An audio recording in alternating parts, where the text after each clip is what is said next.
Hello everyone, and good evening or good day depending where you are. Today we're going to have another lesson on Tuesday night. We're going to continue from Matan Torah from last week. Now, as you know, on Tuesday nights we're going to start doing some Baal Islam articles, and what we're going to do is try to finish off the fundamental articles of Baal HaSulam, and also we'll do some deeper articles from Rabash as well, because what we want to do is deepen our understanding about the wisdom of Kabbalah. We want to deepen our understanding about who wrote us the sources, who gave us the sources. And as B'nai Baruch, as you know, we use the writings of Baal HaSulam and Rabash, and their writings are a commentary on the Tree of Life by Ari and also the Zohar. So we're going to use those articles to try to get to know our teachers, our sages a bit better. And from there on, we'll also be able to understand what the foundations of a group or a Kabbalistic study group is all about. All right, so we finished item 7 last week, and we were reading from this book, as you know, Kabbalah for the Student. You can find this book on the internet website as well, so you can download it free if you like. You can also find the article on the internet site as well on our website. It's called Matan Torah. Matan Torah means the giving of the Torah. So Tuesday nights we're really going to utilize to build the foundations of our groups. And as usual, if you have any questions, please feel free to ask, whether you're watching on YouTube or whether you're watching in the Kabbalah.academy website. And in the meantime, I'll put you guys here on my Zoom as well. I'll open up my Zoom here as well, and I'll be able to see who's with us. Okay, so if you want to participate on Zoom as well, if you're part of the groups with us, you certainly can do so. And there we go. All right. Okay, so we're just going to carry on from item number 8. Okay.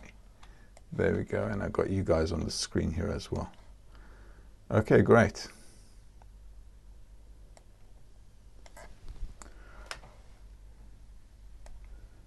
There we go.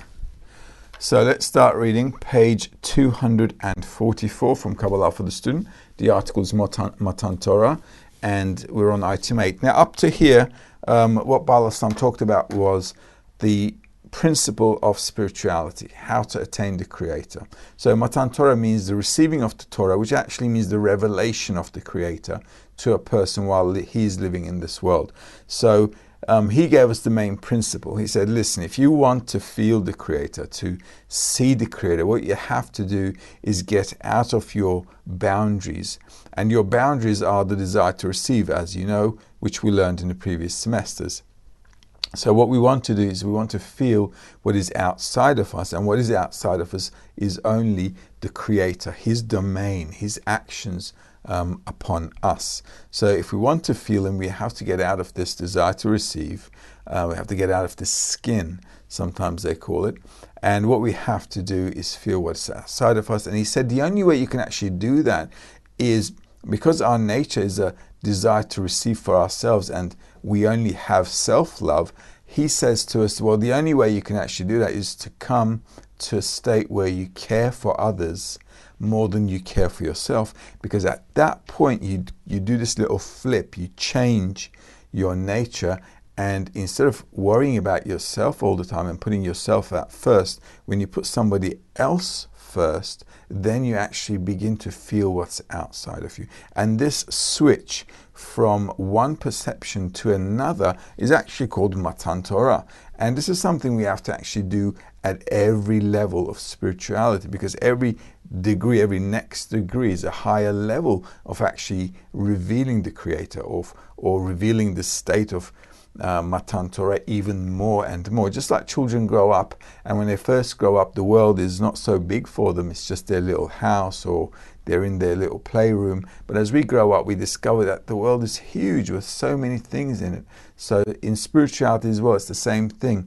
As you get into spirituality, the more and more you advance, you discover a greater world. So the revelation of the Creator, the revelation of His actions upon us, His sensations, how it's felt, understood, and how we integrate ourselves to the whole system of creation, where we exist in the sensation of being with the Creator in that reality, is called Matan Torah and the degrees of it. And to do that, he mentioned a rule which says, love thy friend as thyself. So it means the love of others. So let's see how he wants to advance us. And we're going to start reading from item 8, and we'll see how we go. So here's an allegory, okay? This matter is like a rich man who took a man from the market and fed him and gave him gold and silver and all desirables every day. And each day he showered him with more gifts than the day before. Finally the rich man asked, "Do tell me, have all your wishes been fulfilled?" And he replied, "Not all of my wishes have been fulfilled. For how good and how pleasant it would be if all those possessions and precious things came to me through my own work, as they have come to you, and I would not be receiving the charity of your hand." Then the rich man told him, "In this case there has never been born a person who could fulfill your wishes." It is a natural thing, since on the one hand he experiences greater and greater pleasure, the more he showers presents upon him, but on the other it is hard for him to tolerate the shame for the excessive goodness that the rich bestows upon him. This is because there is a natural law that the receiver feels shame and impatience upon receiving gifts from the giver, out of compassion and pity. For here extends a second law, that never will anyone be able to satisfy the needs of his friends to the fullest, because ultimately he will not be able to give him the nature and the form of self-possession, as only with it is the desired perfection attained. But this relates only to the creatures, whereas regarding the Creator it is completely impossible and unacceptable. And this is the reason He has prepared for us the toil and the labor of Torah and mitzvot to produce our exaltedness by ourselves, because then the delight and pleasure that comes to us from Him, meaning everything that is included in dvekut with Him, will all be our own possession that has come to us through our own efforts. Then we will feel ourselves as the owners, with which there cannot be a sensation of wholeness. So the reason he's giving us this allegory is because initially there was a question. Okay, so if the Creator is good, he wants to do us good things, why didn't He just create us in perfection with everything, in, let's say, heaven, and we'd all be happy? No problems, everybody's happy, everybody's in heaven, the Creator wants to bestow to us, and okay, so we're a desire to receive, we'll have some from the Creator, whatever He wants to give us, we'll take it, and we can all be happy. So he's asking the question before, and he's answering it in item 8, because there's a dilemma here. If God wants to give us something, if He's good, He wants to make us happy, okay, so make us happy and, be done with it. What's the big deal of giving us all this drama on this planet? And, we're all having problems in life. The whole world's going through crisis now with the virus, the coronavirus. Before we had, wildfires in Australia. Afterwards we had the earthquakes. Now we've got the economic crisis coming up. So, the world is just going through one turmoil after another. So if you want to do something good for your created beings, do something good and let's all get it done with. So that's the general complaint of humanity. And the Kabbalist has asked, he's answering as a Kabbalist that question with this little example, a story. Says, listen, if you haven't earned it yourself with your own hard work, then there's no attainment really. There just isn't. It's like a baby. Imagine a baby constantly growing and you're constantly giving it baby food because it's just, it's just not able to do anything else. So imagine how much suffering that mother is going through, because the kid is growing up in age and body, but in mind, the kid is not growing up. So what can you do with such a child? Nothing really. So the Creator doesn't want us to stay in that undeveloped state. He wants us to develop. He wants us to bring us to such a state that we'll be able to do everything as He can do it. Just like we grow up to be able to do the things that our parents do. Just like we grow up and build a life, a family, a career, I don't know, whatever, a life for ourselves in this world. He wants us, the Creator that is, to build for ourselves a life in spirituality. And in order for us to do that, He's saying, well, you got to do it yourselves. Because if I did it for you, what's the point? What are you going to attain? What can you really say, yes, I did that?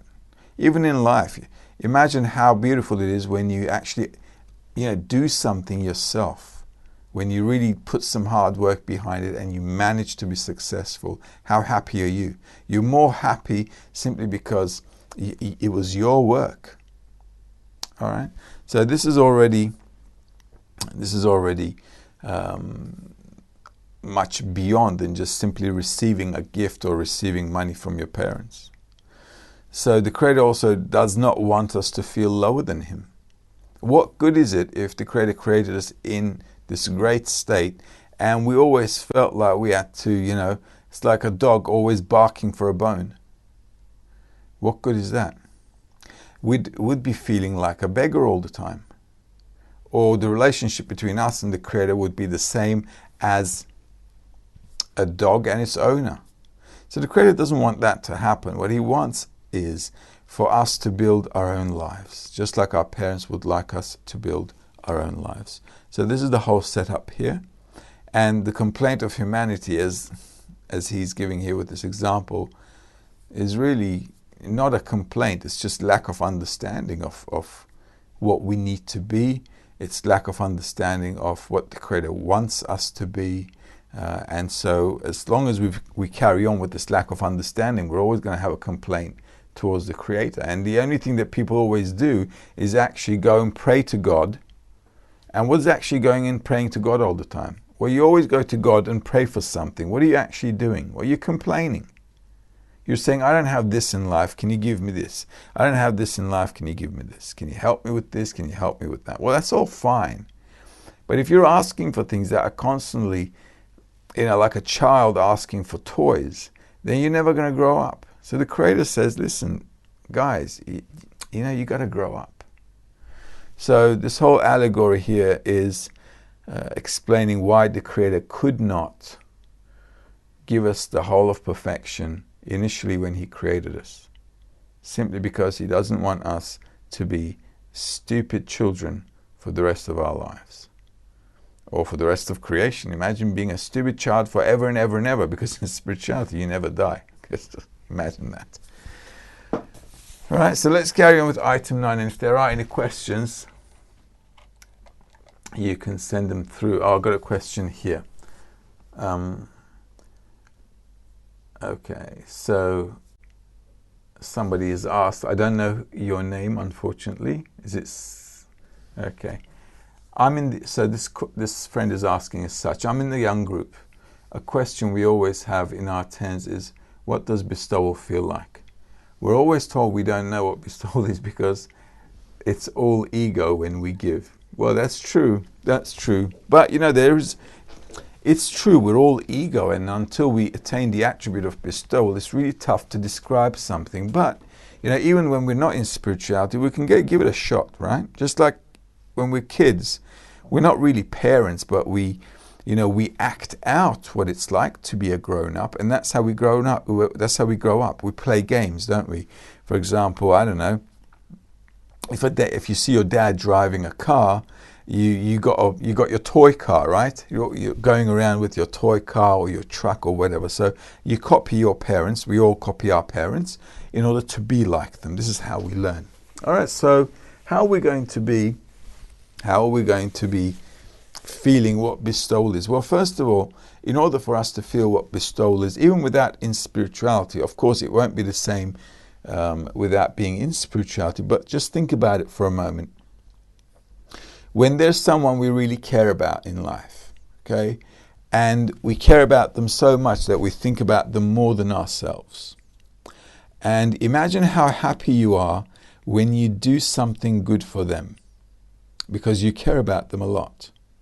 It could be your children, it could be your spouse or partner, it doesn't matter. But imagine someone that you really, really love, care about, someone who's really, really important for you. And when you bestow upon them, you do good things that they like, and it's good for them. You get pleasure from that, don't you? It's like when we do something nice for our kids that they love, and they're happy about it, and we also see how they progress with what we've done. So we've contributed to their growth, we contributed to their maturity, and they're also happy. And we see that they're growing up nicely because we're helping them grow up, we're facilitating that growth. Imagine how happy you could be. Now that happiness is called the happiness because we love someone a bit more than ourselves, maybe more than ourselves even, because a mother is, sometimes willing to give up her life for her child because she feels that much connection to that child, to that baby. So imagine a state like that where you actually care about someone a lot and you actually get a lot of pleasure by doing everything for them selflessly. Now, even though that's a corporeal example and it's not really a spiritual example, because as long as I'm in my desire to receive pleasure, even my love for somebody is going to be from that desire to receive pleasure. However, though, we can depict it a little bit at least. Now, the problem we have is when we're in the group, right? We don't have such a relationship with our friends, okay? Because we hardly know each other, and everybody could be from anywhere, okay? And if you're in B'nai Baruch, we got friends from more than 100 countries. So there are a lot of people from all around the world. So it's really impossible to love everyone and so forth. But what happens is when you get into the main group, when you get into your groups, you start working with a 10, all right, with your small group. And in that 10, you start to connect. And this connection takes a bit of time, obviously. Okay, we can't just connect and feel something for each other. It takes, just like, it takes years for a couple to build something, like a family, to build their future together, and they go through all the ups and downs together, and they after years of going through all kinds of turmoils and everything, the good, the bad, and the ugly together, they actually begin to feel love. Okay, love is not an initial thing where we first meet our spouse and we feel some chemistry. Okay, that's not called love. That's just chemistry, and that's also with animals like that as well. So love is something that's built over time. So a group of Kabbalah students, what they do is also they try to connect amongst themselves. What they want to do is come to brotherly love, where each person is so devoted to the purpose of life that he is willing to do everything for his friends to advance to the purpose of life. And bestowal, therefore, in a group such as ours is actions and actions that I do actually in thought, intention and action towards the friends where I can help them to move towards spirituality. That we can say an act of bestowal. How will we feel whether that action is a true sense of bestowal? That is a different sensation when we actually have to change our nature. But this is how we start practicing. So the reason I gave you the example with the mother and the child, or with someone that you really love, like your spouse or your partner or someone like that close to you, is simply because there we have this natural instinctive love, and we're happy to do things for other people because we love them.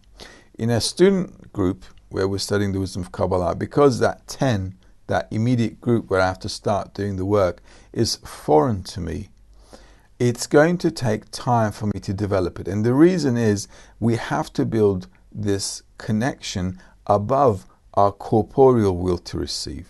So with my family, I have an instinctive love towards them.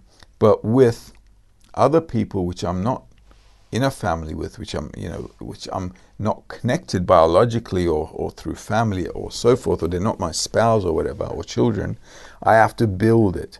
And that sensation of bestowal thus has to be attained between parts that are really foreign to me, that initially I have absolutely no connection with. Otherwise, it'll always be in my desire to receive. So this is why until you get the real vessel of bestowal, you can't really feel it. But until that time, the family example is a good idea. But we have to understand that it's just an example, because family is a part of us. So the love we feel for them is at a different level than to other people. Now, real bestowal is attained when I have the sensation of love towards others, which is everybody else as well. So the whole world, seemingly. In fact, our final correction is when we come to love others, which means everybody else, the 8 billion people on the planet, more than I love myself. And that is actually how the Creator relates to others, where He selflessly relates to others. So until we get to that level, it's difficult to describe, but it's something we can depict, all right? We have hints of it in corporeality when we have such love in family and so on. Okay? All right, great. And Simon is asking, true connection mean to learn and focus in the same desire, the desire to bestow, right? Absolutely.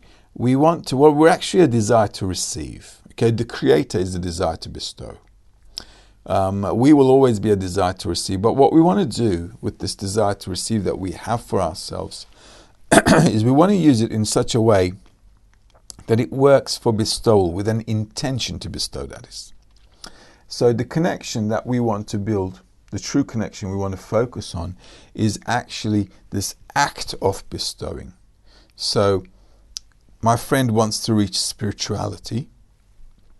Okay, this is why we're studying, right? So all of us want to attain spirituality. So I look at my friends, they want to advance in spirituality, they want to move forward in spirituality. What happens is I take their desire to receive, which is their desire for spirituality, and I bestow to that desire. All right? I do my best to connect with that desire. So I help them, I assist them, I do whatever I can so they can move forward. Now, when I start working in this way, I begin to forget myself.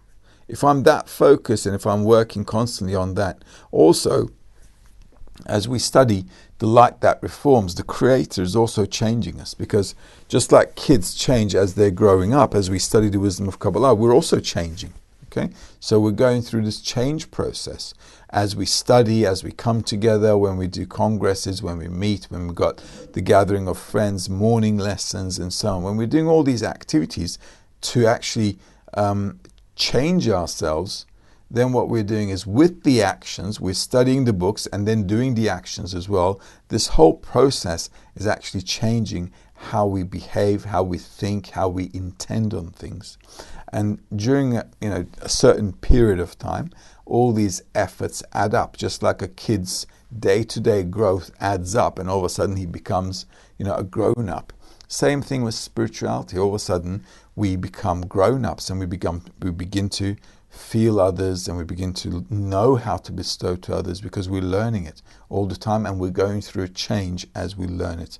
So always we're working on one desire, which is the desire to become spiritual, which is actually to be like the Creator, to bestow and to care and to love like the Creator. And by becoming like that, what happens is you clothe yourself with the qualities of the Creator, just like a child becomes like his parents. Okay?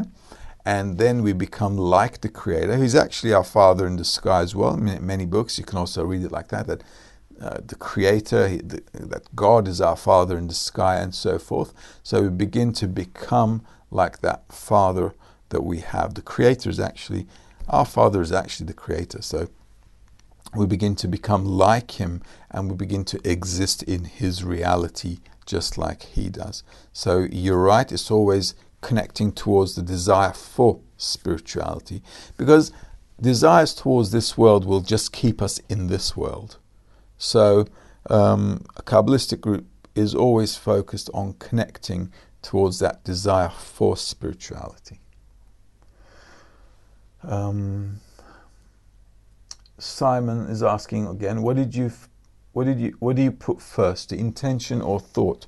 Well, the intention, if we had the right intention in the first place, we'd also be feeling spirituality, because intention is actually what the soul really is.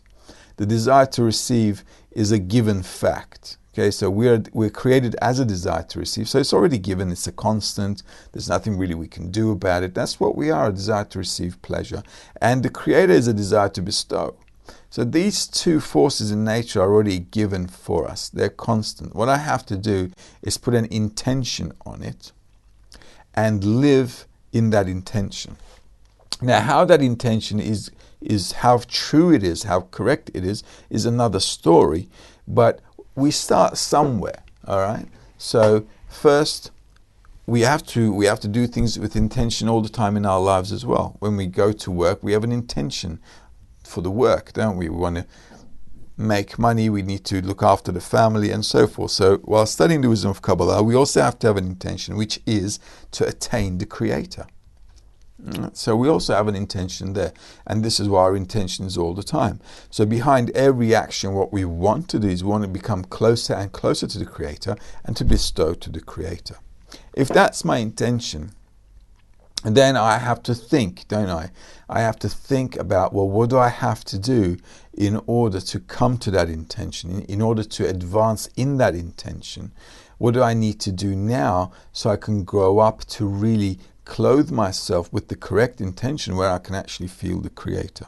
So to all the actions that we do there and then moving forward is actually the same thing as putting a thought behind it, because the thought is how to do, and then I have the action, don't I? Then I've got the action behind all of that.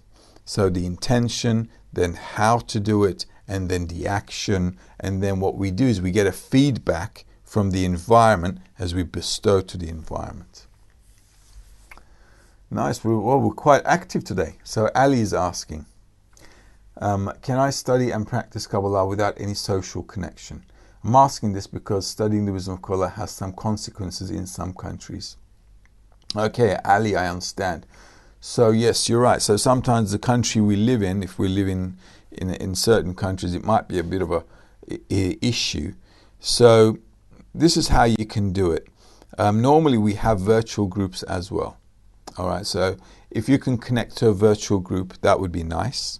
So, and sometimes you never know, sometimes in your physical, you might have people in your physical country studying as well. But if it's a problem, then you don't want to get yourself into a problem, then you should study virtually, okay? We can't help where we live. You know, the Creator created us in a certain country. So we're born in a certain country, we're born in a certain religion, in a culture, and so on. So we can only do our best. And what we need to do is just, you know, in certain circumstances, you can just study virtually, stay with us virtually, read with us, and so on, and join the lessons, and you'll advance that way as well. Because I'll tell you why you'll advance that way as well, because your conditions were given to you. Okay, so it's not like by choice. It's not like you have the opportunity to go and connect with people physically and you're not doing it.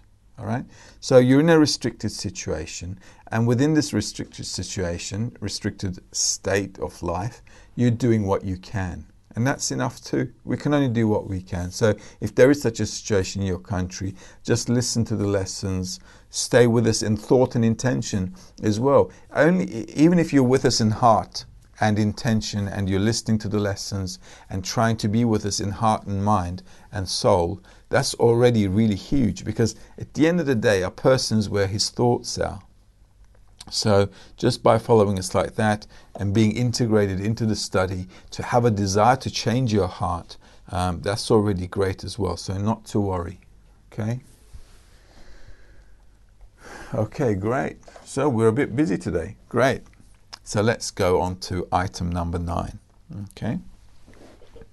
Indeed, we need to examine the heart and the source of this natural law and who it was that fathered the flaw of shame and impatience that we feel upon receiving charity from another. So you see, specifically the Creator put inside us this feeling of shame when we receive something from somebody else. So this specific feeling of shame is actually very important, because even though we're receiving good things, we might feel pretty bad about it. We might feel pretty, like lowly. So the Creator doesn't want us to feel that way towards Him. Otherwise, what's the point of having a relationship? How can we be ever sincere with our parents if we constantly feel bad that we're getting something from them? All right. So this feeling of shame is very important, because it actually allows us to bring some kind of measurement to our relationship. It allows us to measure our sensations of what to receive, how to receive, should I even receive, and how am I going to relate to this attitude of the Creator towards me. So this feeling of shame that's embedded in us, actually shame is apparent more in developed creatures, because you got some people on the planet, they've got no shame at all. Okay, it's not their fault. I'm not saying they're bad or anything, but this feeling of shame when receiving from someone else is really given to a developed person. And the reason is, when a person comes to study the wisdom of Kabbalah, he needs to, or she needs to, use that sensation as a tool of measurement. Okay, so towards the Creator, that's also important, and this is why we have this sensation. So we mustn't delete that. It's very important. It is understood from a law that is known to scientists that each branch bears the same nature as its root, and that the branch also desires, seeks and craves and benefits from all the conducts of the root. Conversely, all the conducts that are not in the root, its branch removes itself from them, cannot tolerate them, and is harmed by them. This law exists between each root, and its branch cannot be breached. Now, here opens before us a door to understand the source of all the pleasures and pains in the world. Since the Creator is the root of His creations, we feel all that exists in Him and extends to us directly from Him as pleasant and delightful, because our nature is close to our root. And everything that is not in Him and does not extend to us directly from Him, but contradicts creation itself, will be against our nature and difficult for us to tolerate. Thus we love to rest and hate to move so much that we do not make a single movement if not for the attainment of rest. That is because our root is immobile, but at rest and no motion exists in him whatsoever. Therefore it is against our nature and loathsome to us. By the same token, we love wisdom, strength, and wealth, etc., because all those exist in Him, who is our root. And hence we hate their opposites, such as foolishness, weakness, and poverty, since they do not exist in our root at all. This makes us feel hateful and loathsome and pains us immeasurably. So this is also a nice little example here, all right, of how our nature is always pushing towards these things. Why we want to be wealthy, powerful, strong, clever, smart, wise, because the Creator is like that. And because reality is created from two opposites, we hate everything that's on the opposite side. We don't like to be poor. We don't like to feel stupid or weak. So all these things that we go through inside of us, all these sensations, is simply because there are these traits in the Creator, and there are certain traits that are exactly the opposite of the Creator, which are in our reality. But these things need to exist together so we can measure ourselves in reality. All right? But remember, we have to measure these things towards the purpose of life. So, although he's giving us a corporeal example here with wealth, money, power, strength, and being wise and smart, etc., where we have to make these measurements are towards the goal, towards becoming more and more bestowing and loving towards other people.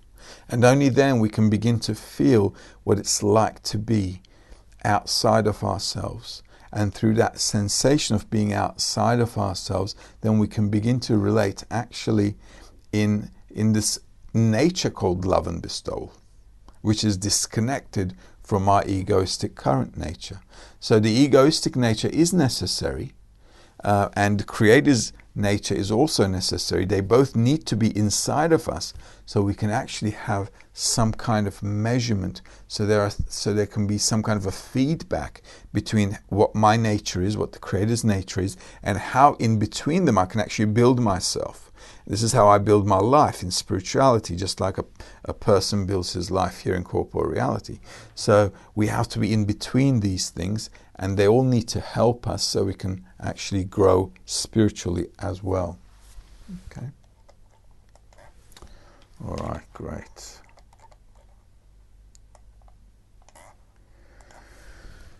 Right then. Number 10. Okay, so it's important for us to understand that the Creator is our root. Okay, so here's our root. It's the Creator. And although we don't feel the Creator, we're all here in this world. Okay, let's say with our dots in the heart.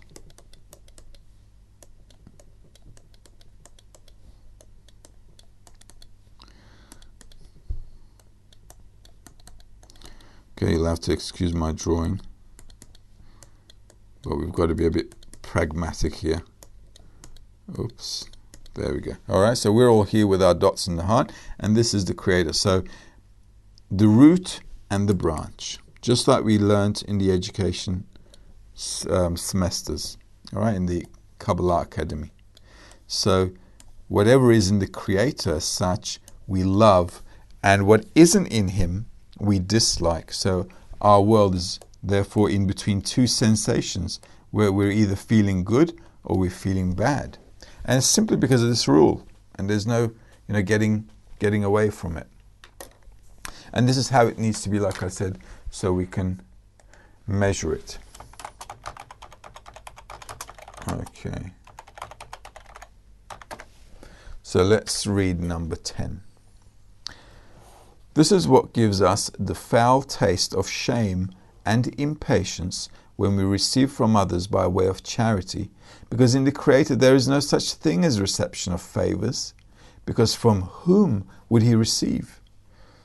And because this element does not exist in our root, we feel it as repulsive and loathsome.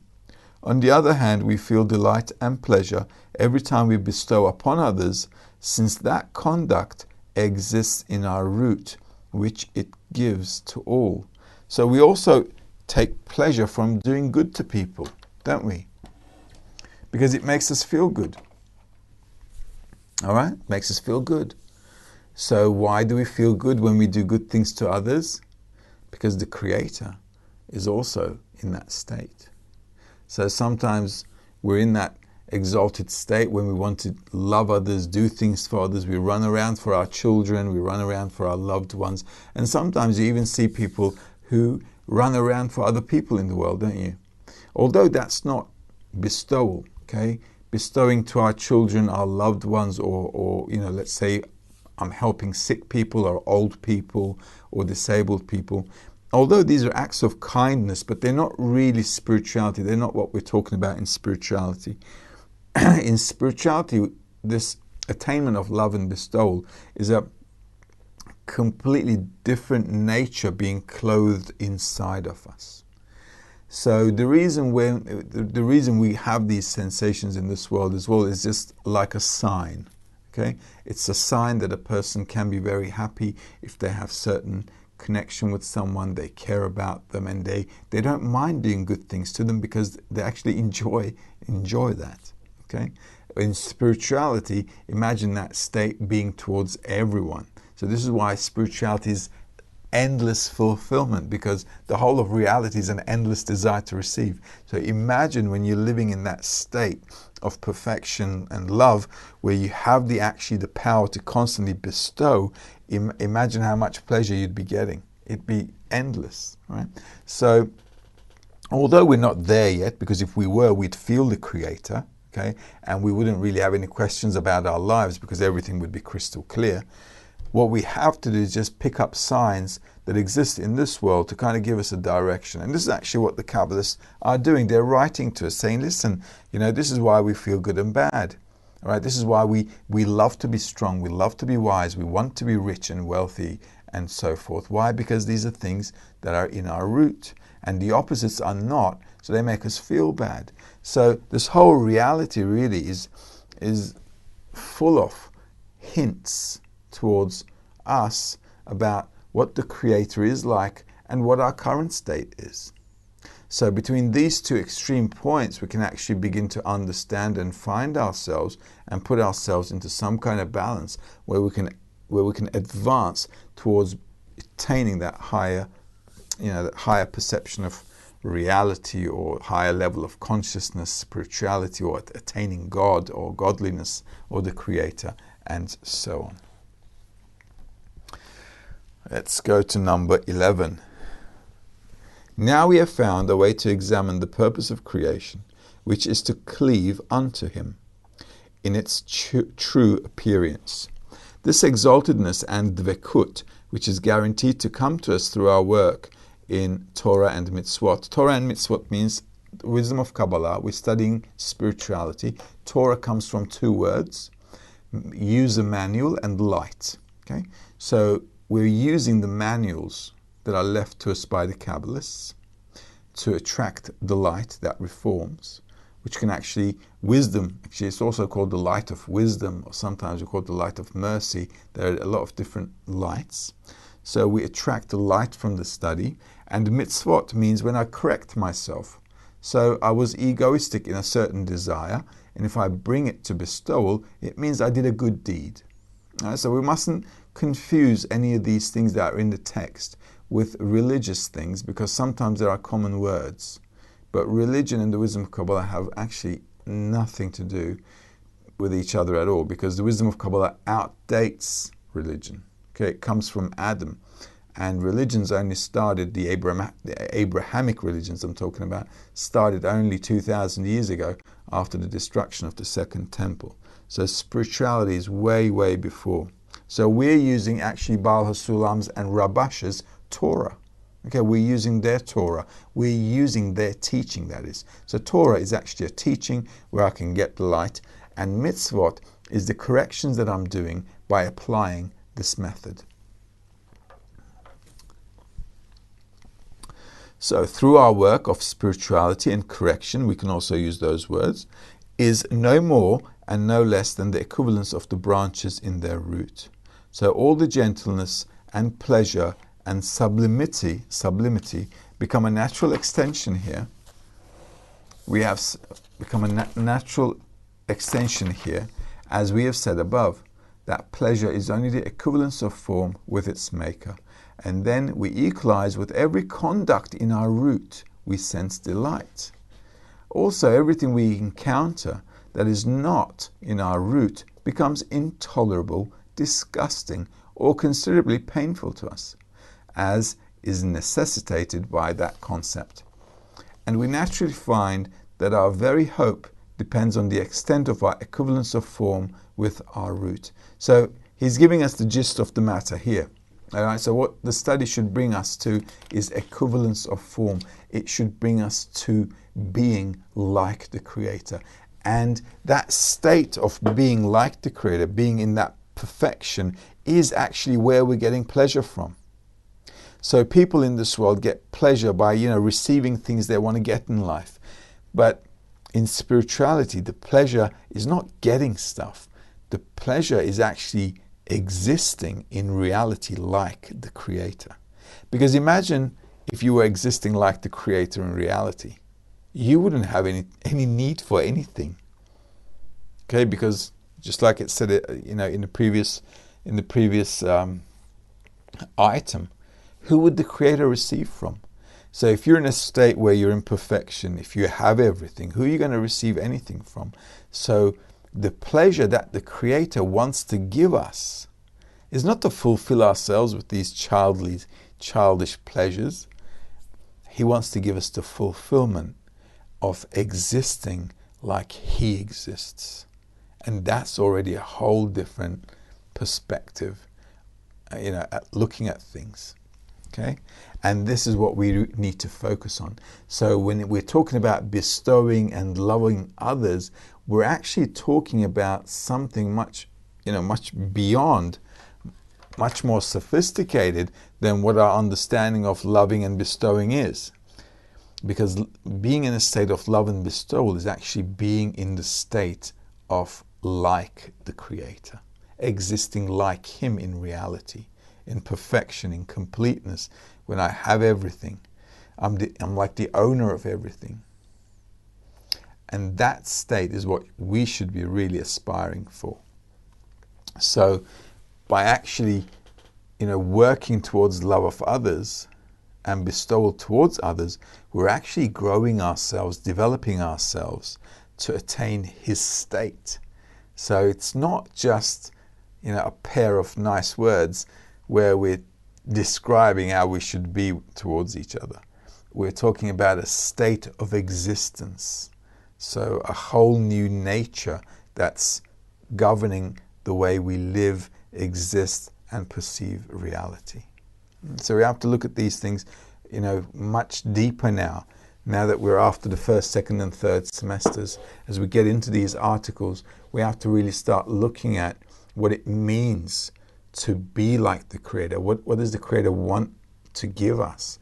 What is our aim in creation? And how we need to relate to that objective. So by studying these articles now, we should start to really delve in that. What the Creator wants to bring us to. Where does He want us to end up? And what that really means for us. And what we need to do to attain that. So all these things now should start to come together as we delve into these hardcore articles. They really open up a lot of things for us. So we're on item 12. And we've got a few more questions here. Okay, so I think this is the most active lesson we've had all year. Am I correct? Okay, so Leah is asking, what's the meaning of connection between us? How is it different from connection between any two good friends? That's really nice. It's nice and it's hard to explain because we don't feel it. But let's see what we can do, all right? Let's do our best. Okay. Now, normally, when we're two friends, okay, and how we connect to each other, okay, our connection to each other is good. We say we have a good connection if this connection makes us both happy, all right? So we're good friends, and we feel good. We feel good, all right? We feel good inside of us because of our friendship. Okay, and this is corporeality. But let's say this is Mr. A and this is Mr. B. But let's say A did something I didn't like. And all of a sudden I'm not happy with his attitude. So I say to Mr. A, I say, listen, I don't like what you did and I don't want to be your friend anymore. Okay, so we once had a good friendship because we both felt good about our friendship.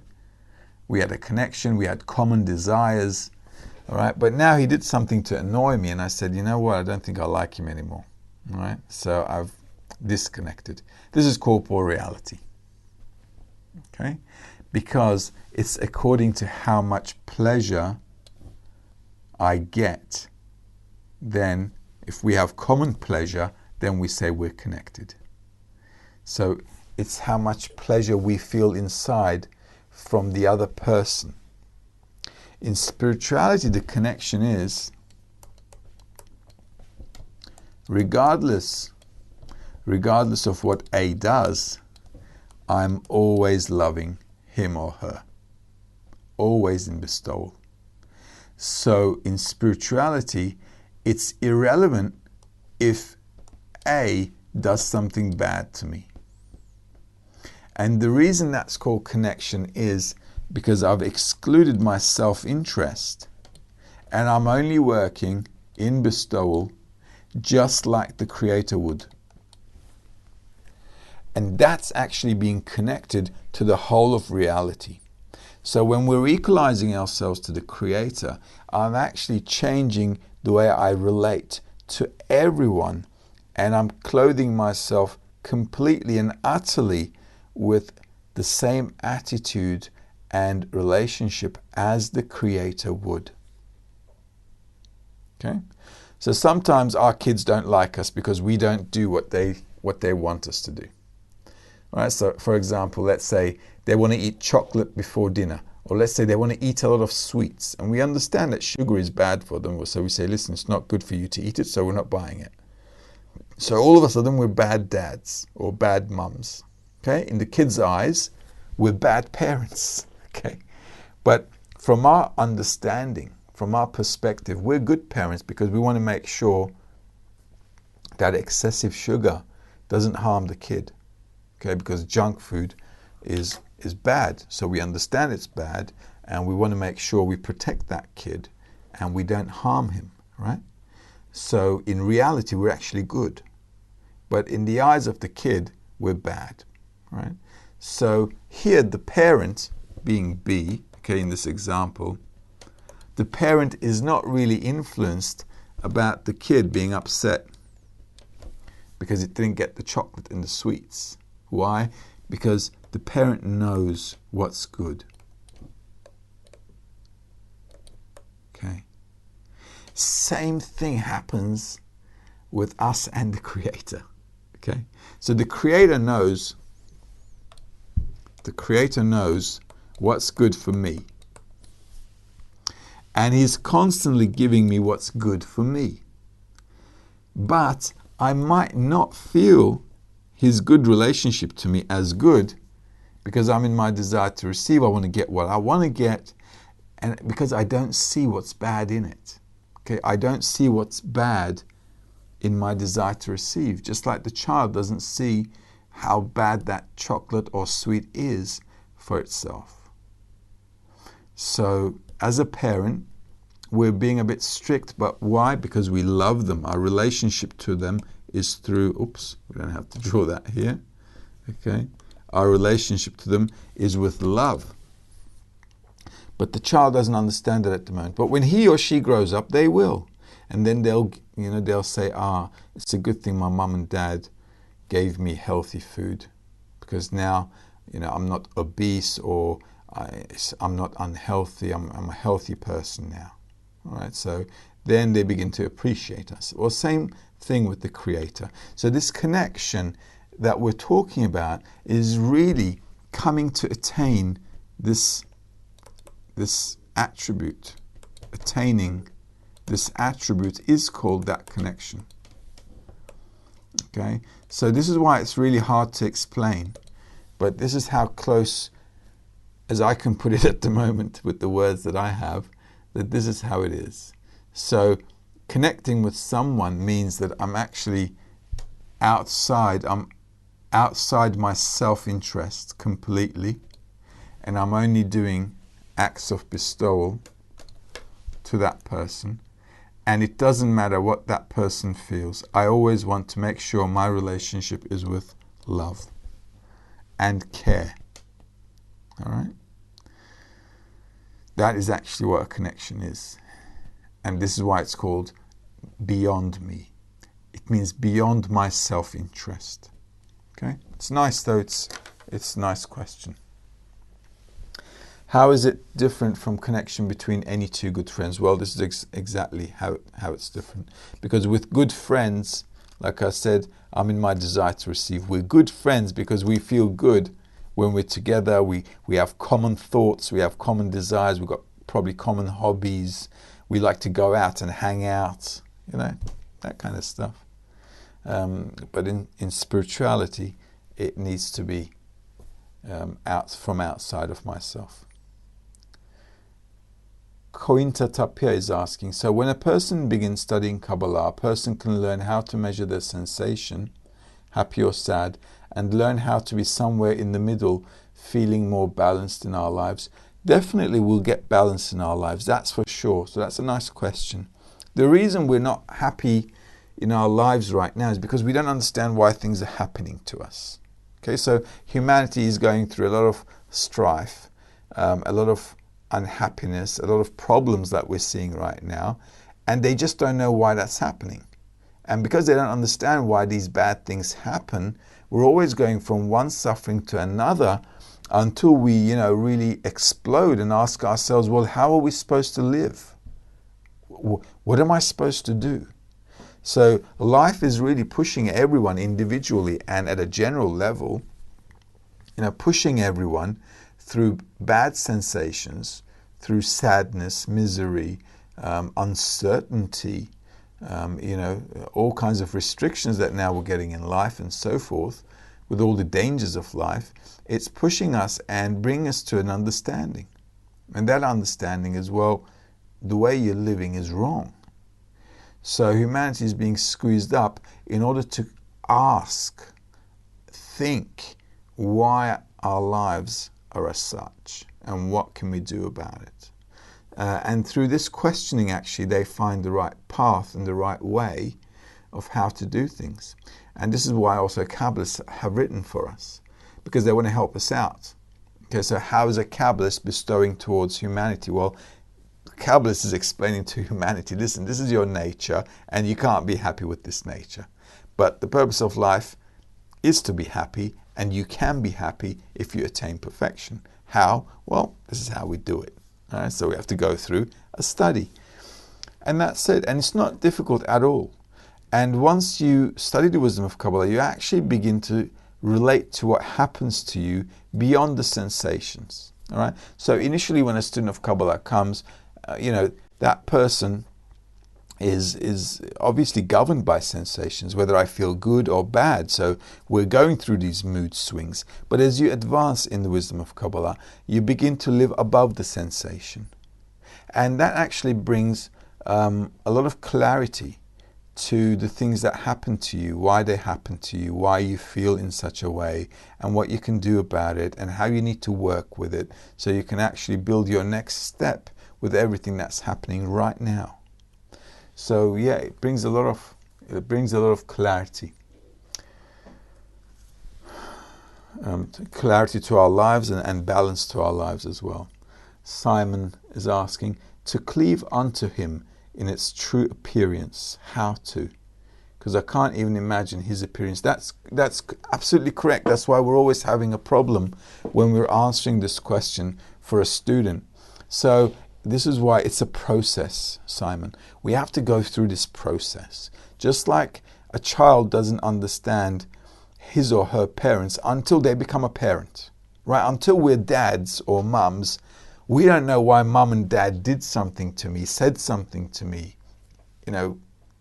why they raised me in such a way. We don't understand. And sometimes it's bothering us because we don't understand our parents. We don't know why they did this to us and so forth. But when we grow up and all of a sudden we become parents, we begin to understand, well, this is how I need to relate to the kids, because I understand that, this is how they'll be safer, or they'll be wiser, stronger, they'll grow up better, and so on. So life is actually teaching us through parents how to be parents. So the wisdom of Kabbalah is also teaching us through the teachings of the Kabbalists how to be Kabbalists, how to advance towards the Creator, and how to get closer to that attribute. And it's a process, and as we move forward in that process, it'll settle down. It takes time for things to settle down, as with all things. So patience here and consistent study is very important for a person to constantly make some effort to move forward.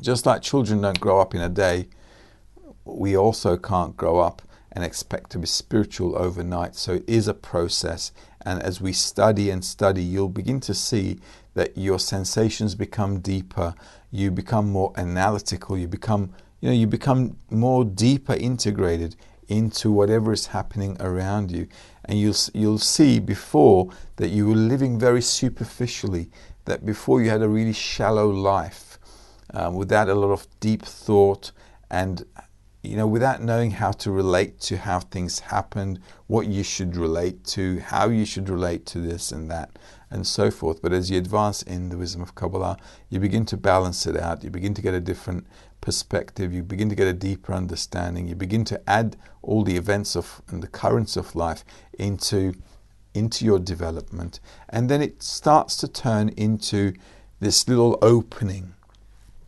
And this little opening inside of you begins to integrate into you a new way of relating to others.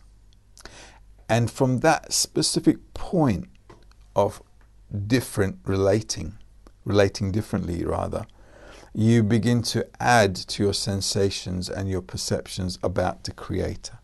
So this inner change and inner transformation needs to happen. It'll happen gradually, but it will happen. And when it does, then you can begin to build on how to relate to the attributes of the Creator and how it means, and actually what it means to be, completely devekut in its pure form to the Creator. Very nice questions. So the study will bring us there. Another friend is asking, Scan, what percentage of my day should I be allocating for necessities, normal work, etc., and what percentage of a day to dissemination, morning lesson, the 10, etc.? Is there a good split?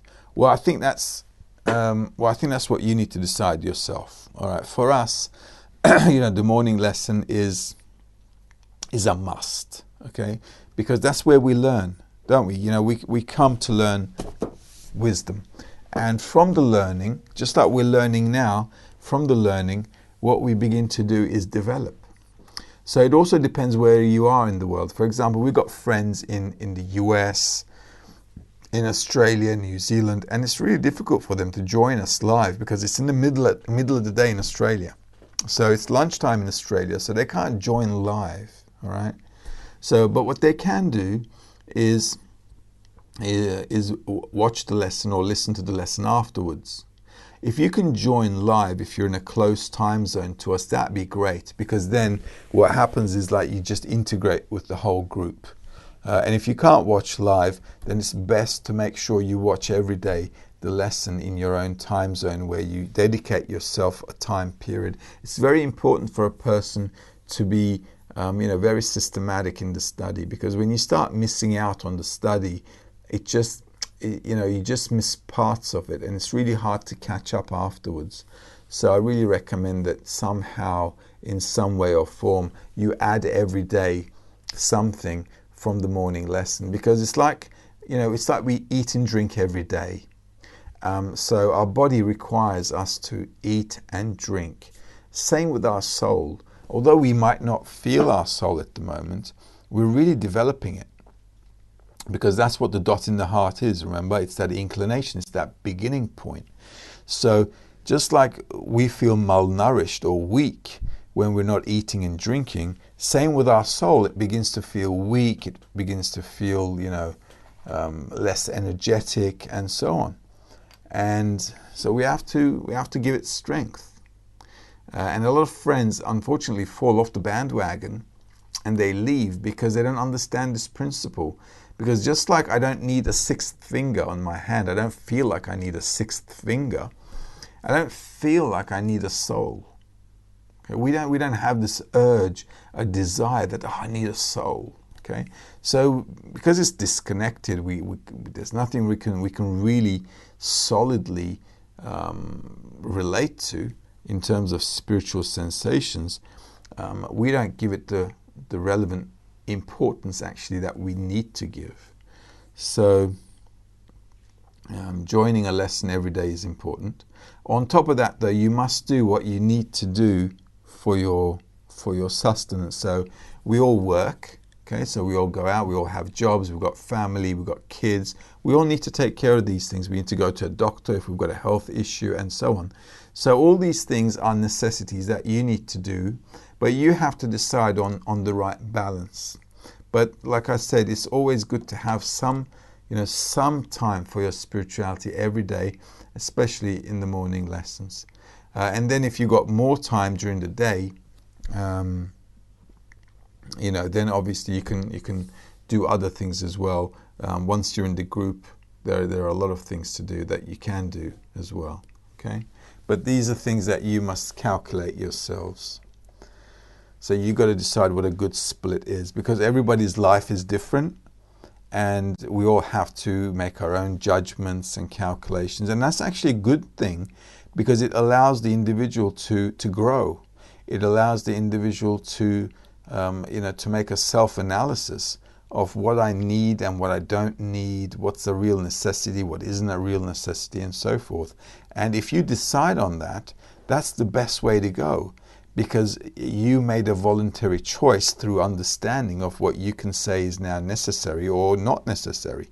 And you're happy with that choice because you understand from your perspective that that is necessary and that is not a necessity. Okay, so that works out best for everyone. And also a friend is asking, and what about Shabbat and the other mitzvot? How does a Kabbalist observe them versus religiously?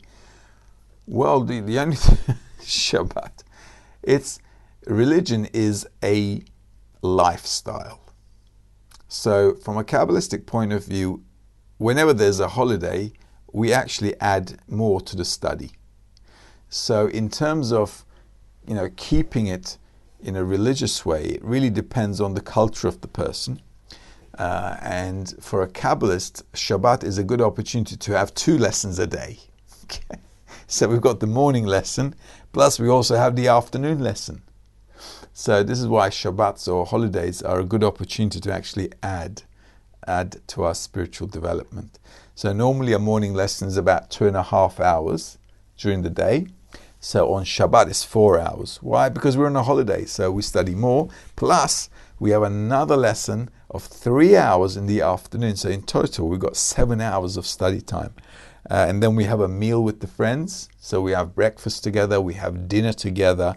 So we actually really make that one day like a bit of a festival. But in terms of keeping religious things, that really depends on the person. Keeping religious precepts doesn't actually do anything for your spiritual growth. What really does help for your spiritual growth is things that allow you to, or things that open the door for spiritual change. Okay, and that spiritual change is always in your connection with the others, and that connection is basically done through the study. This is why Kabbalists wrote so many things, so we can keep chewing this idea about connecting with others, love of others, bestowal, what it is, how it is, what do I need to do, how do I need to do it. The reason they wrote so many things, it's like, we're really chewing it, we're grinding it, we're really carving the method, on ourselves, on our bones. We're literally doing that. So this is why studying together the books, the lessons are very, very important, because this is how we add understanding to our nature and life. And from our nature and the things that happen in life, we can then move forward. So from a Kabbalistic point of view, some people keep it because it's part of their culture, and some people don't. It's not part of their culture. Okay, so it's really not relevant in terms of our study. Angela is asking, where do we access the morning lessons? Are they the same as the daily lessons? Well, the morning lessons you can get, you can watch them on cub.tv. So if you're wondering, here is where you can watch them. You can go to www.cub.tv.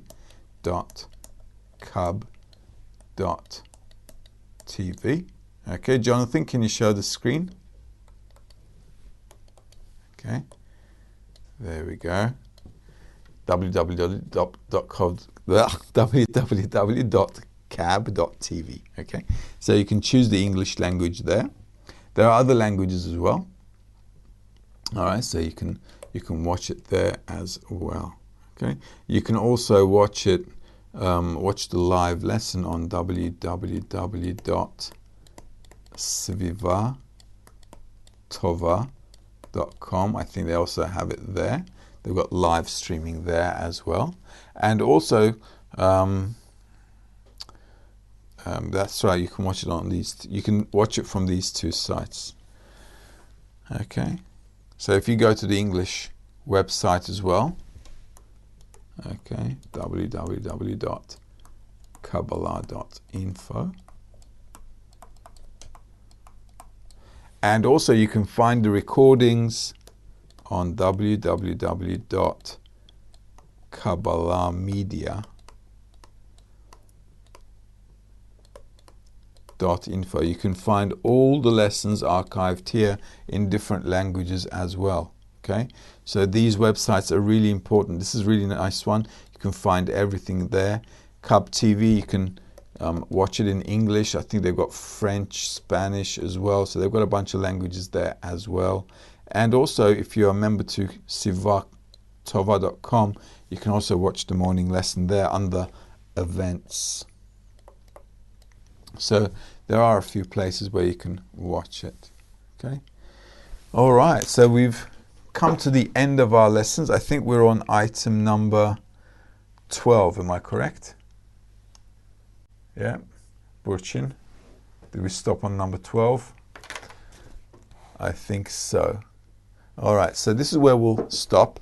Next week, we'll carry on with this article. I hope you like this article. It's really nice. It's a good foundation for us.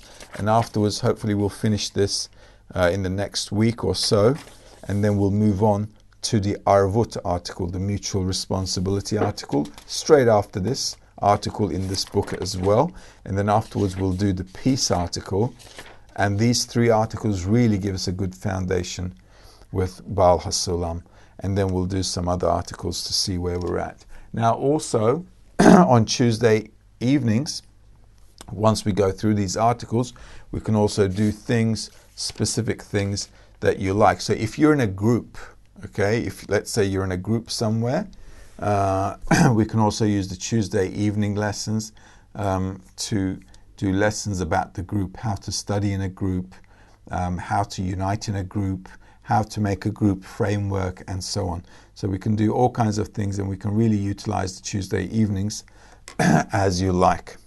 In the meantime, though, we're going to love you and leave you, and we're going to see you guys hopefully next week. All the best. Take care.